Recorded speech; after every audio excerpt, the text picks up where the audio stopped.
will try to expand on the understanding of Caribbean untold history. Things that sometimes they find hard to discuss. I give honor to our ancestors and honor to our Carib forefathers and our African ancestors. I want to state that in the dictionary, Webster Dictionary of 1823, it gives the definition of an Indian. It stated, the copper-colored tribes that was found in the Americas.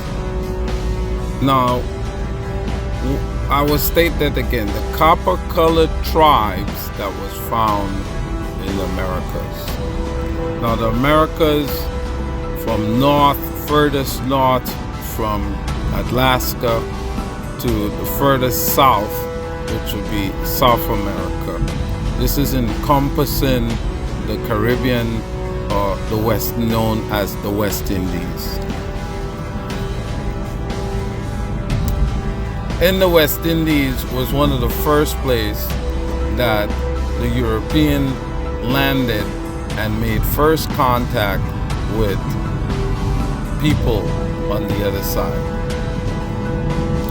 The dictionary gives a clear description of the individuals they found in the Caribbean. These are also the Americas. This is the first place that Christopher Columbus landed. It's in the Caribbean, and they went from Hispaniola, Haiti, all the way up into these other islands.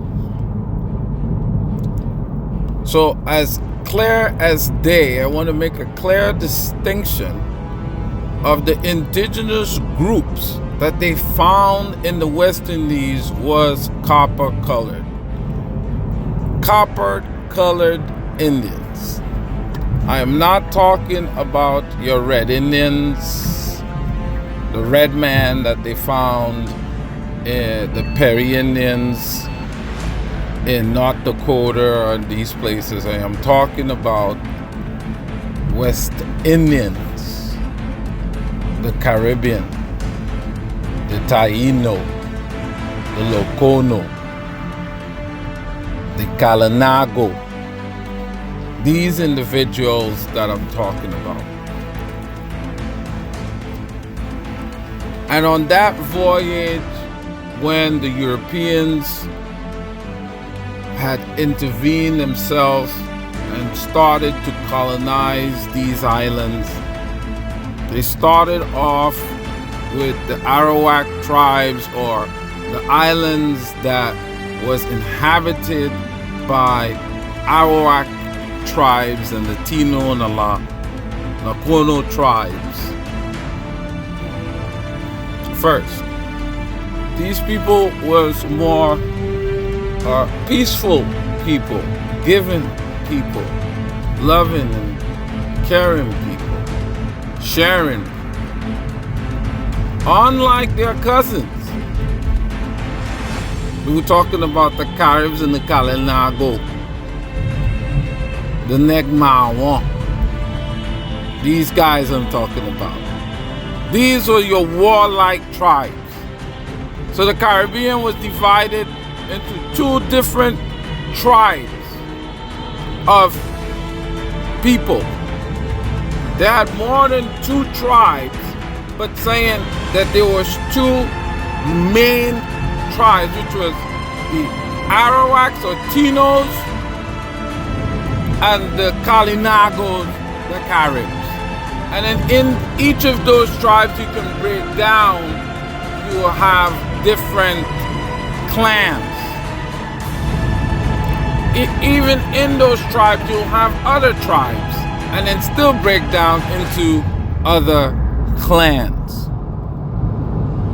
So the Kalinago or the Caribs, they had the black Caribs They had also Negre Mawon, that was also a subgroup of their tribe.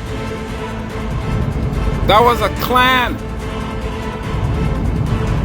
So the Negre Mawon is a clan on its own. Then you have other clans like the Malfini clan. Malfini. These are all different tribes within the subgroup of Kalinago.